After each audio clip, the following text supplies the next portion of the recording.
And all of that frustration I had lately with these beautiful Modbus relays finally paid off. I spent some time with trying to figure how the hell do these even work. You've seen the video probably, rather non-informative when I tried to power them up and figure out if they even work. And the good news is that 2 out of the 3 single channel relays are working.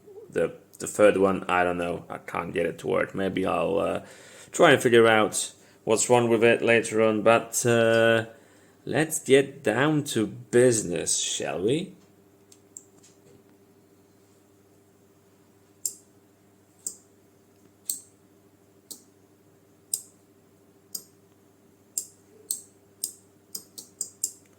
Yeah, so I've managed to make them work.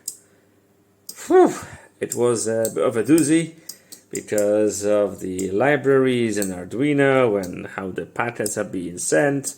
So I have to craft them manually, and yeah, it works. A beautiful LED screen for you, which shows which one is currently being activated or deactivated. 1, 2, and 255. I didn't bother to change the default slave ID on this one, and yeah, it worked. So now I can finally move forward with the entire project, because these are cheap-ish and they are everywhere.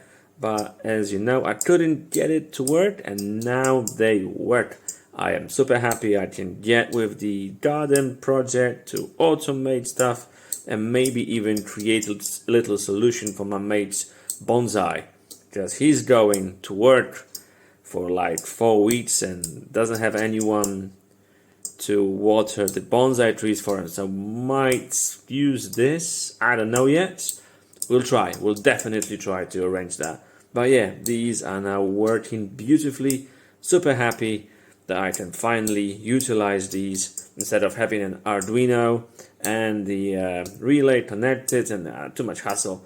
This is self-contained unit. Now I need an enclosure, and off to the races. Thanks for watching.